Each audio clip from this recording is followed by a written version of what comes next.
Generations of Spider-Man games have led us to this moment. Spider-Man 2 is right around the corner, which means it's time for a refresher. Welcome to Marvel's Spider-Man in a nutshell.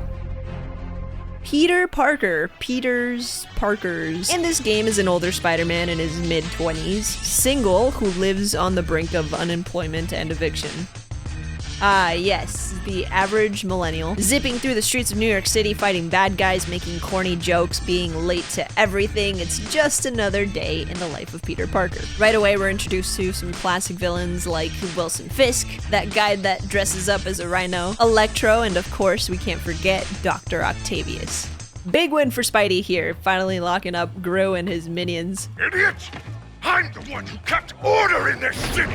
This is Fisk practically saying, "You done fucked up, Spidey." Honestly, the traversal in this game is probably the best out of any game. The whole time I'm just trying to go, wee! Like the pig from the commercial. Pure adrenaline. I love that they all escaped from prison and not one of them thought to change. Then you should probably change out of the orange jumpsuit, bro. I swear every other guy I fight has a rocket launcher. Where's the free RPG giveaway convention, please? I want one. He is hanging on to that thing for dear life. He still had, oh wait, okay, you dropped it. Bullseye. They could have made the Black Cat's quest so much cooler, but instead they have me taking pictures of a hidden stuffed toy cat. Some side quests are neat, others just honestly feel like silly tasks. Another cat. I've noticed there's a lot of like little references and stuff towards Spider-Man lore. For example, this is an homage, I think, to the old Spider-Man game where you couldn't actually touch the ground. Like the whole game took place in the skyscrapers. I don't know, maybe it's unintentional, but it reminds me of that heavily. I just looked up some PS2 Spider-Man 2 references in this game because I straight up lived and breathed that game as a kid. Apparently, when you find a certain backpack, the collectible is a drawing some kid drew for Spider-Man saving his balloon. There's also a tweet from a parent annoyed that their kid lost a balloon and Spider-Man just watched it float away instead of getting it back. Have you guys seen that clip from Call Me Kevin? I know, and I can't find you. Stop freaking out. No, my balloon. Where the hell are you? Hold on, I want to help you with this stupid balloon. I popped the balloon. My balloon. Take that kid for wasting Spiderman's time. It is so painfully obvious to me when we're introduced to this guy that he is a bad guy. He just happens to be Grandma Aunt May's boss, but they don't just introduce and highlight a character like this without them having like a significance to the story, whether it's like a villain or some sort of new hero. It's actually what ruined Batman Arkham Knight for me. I don't know if you guys remember, but the whole like big deal before the game came out was creating a mystery as to who the main bad guy was, and it was obvious from the beginning. It was so cringe, dude. Martin's villain name is Mr. Negative. It just sounds like a nickname some third graders gave their grumpy teacher. Mr. Pessimistic is painted to be Big Baddie Daddy, seemingly having major beef with Mayor Osborn. To be fair, Osborn is kind of a dick, so you can't really blame Mr. Grumpy. A failed attack on the mayor ends up killing the father of Miles Morales instead, which ignites the fuse to Kmart Spider-Man's origin story. Wish brand Spider-Man, Walmart Spider-Man, the Spider-Man we have at home. No, all jokes aside, Miles Morales is actually a dope iteration of the character that brings an additional set of powers to the table within the expansion. If you guys haven't played it, it's honestly, it's worth it. It's fun. I had my doubts about it at first because, you know, it just seemed like more of the same, but it had a very unique feel to it playing as Miles. I don't know if I'll have time to play that one again before 2 comes out. And can we talk about the masterpiece animated series of movies that came out with Miles Morales? As much as I've enjoyed the live action movies, they're gonna have a hard time beating Into the Spider-Verse, and Across the Spider-Verse is my favorite Spider-Man movies. Sorry, got sidetracked there. Aw, I forgot about the Stan Lee cameo. Love seeing you two together again. You always were my favorite. Let's actually talk about the most important subject of discussion for this game. I hate this. Oh my god, look at this. I hate this MJ. This has to be the worst MJ ever. In the scene where her and Miles pre-spider powers save Peter from a burning building, it's cute and all, but it's utter bullshit. It was definitely just written in to give MJ a story arc. I get that being with somebody who has to prioritize saving the fucking world may be a slight inconvenience, but her whole, I hate that you always save me and I never get to save you thing was bullshit. You're mad that you never get the chance to save Spider-Man. A man that can literally swing from webs, walk on walls, jump over buildings, and pick up a fucking bus if you really wanted to. You're a regular Joe Schmo like the rest of us, MJ, a journalist. The heaviest thing you have to pick up on a day-to-day basis is your fucking laptop. And then they have the audacity to make me play as MJ. Never in the history of time have I ever said to myself, boy, I would love to play as MJ in a Spider-Man game. I may as well have bought that Golem game that everybody seemed to love so much. Good box physics. Game's like, take this time to read everything and get yourself familiarized with the lore. And I'm like, where are the boxes? This is fucking silly, dude. Beautiful. It's a Mifune? Correct. I'm gonna take the worst photo ever. Exceptional taste.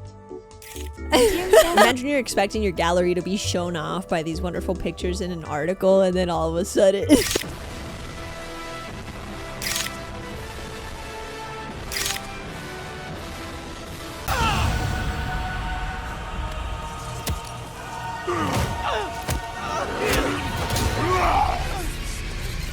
I remember seeing this in the trailer and thinking how cool this looked, and now I'm super excited for the second one to come out.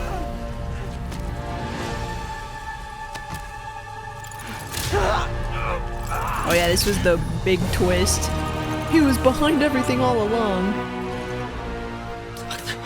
Breaking news, big twist. Dr. Octopus, Doc Ock, is a bad guy. Shocker. Yeet.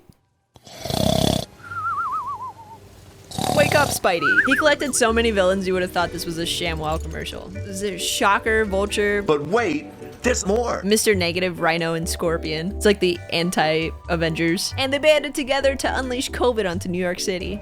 I'm not sure how I'm gonna edit this together, but a little bit of a catch-up on the story here. There was a serum that was supposed to be the cure to cancer, but it ended up being cancer on steroids. Oscorp was behind the development of this, and they did a bunch of illegal testing on people, which put a target on Osborn's back. Osborn? Yes, Osborn, yes. Doc Ock actually hates Osborn because he was mean to him, or something like that. So he kidnaps him and spreads turbo cancer throughout New York City, of course. He had no choice. Now, as Spider-Man, we have to save the day, trying to secure the anti-serum.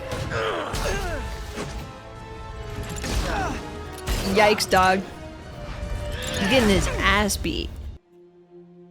Wait, they treated him through his suit. They didn't even take it off. That is so unrealistic. If you've ever been to the hospital due to like an emergency or an accident, you know they rip your clothes off faster than a male stripper at a bachelorette party. Grandma Aunt May, no, she don't look good. Go get him, Tiger. She said it. She said the line.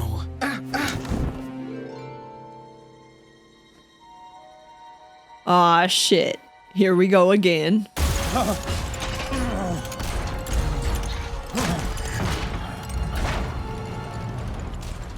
You want me to beg? Not gonna happen. The balls on this. I would be beyond begging. Will be.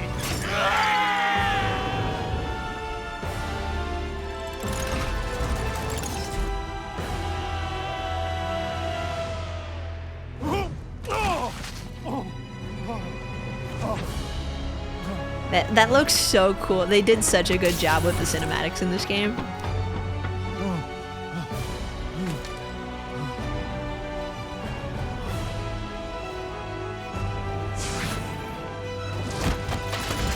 Give me the anti-serum. No.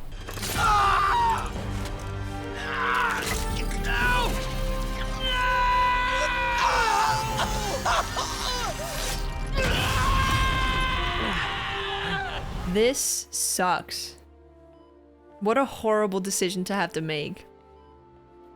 Either use the serum to cure Grandma Aunt May and kill everyone else, or she dies and everyone else gets to live.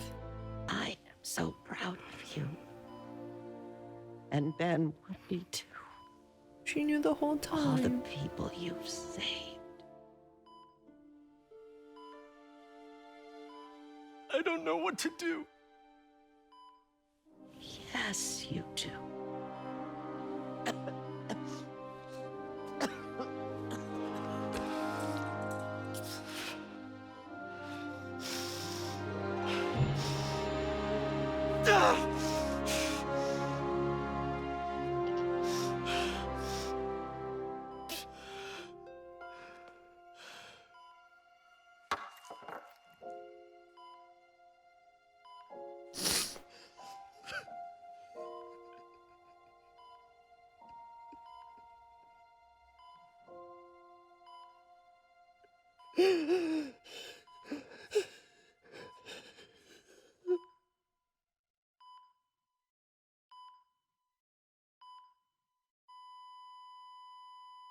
I literally knew that was coming, and it still got me, dude.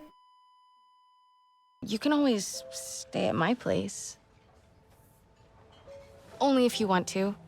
No, I mean, yes. I mean, no, I don't. I not want to. But meaning, I do want to, but only if you do. I never stopped wanting to. Me neither.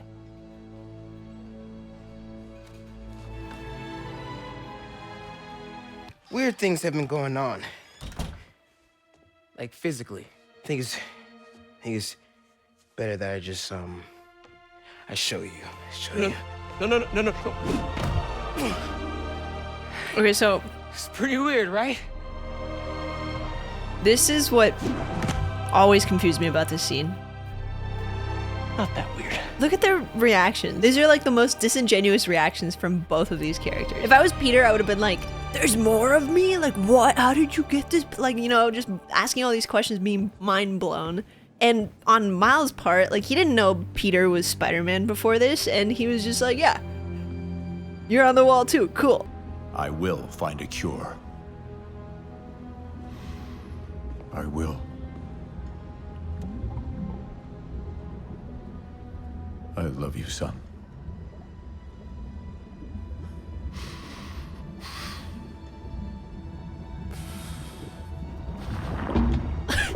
Venom's like, I love you, daddy.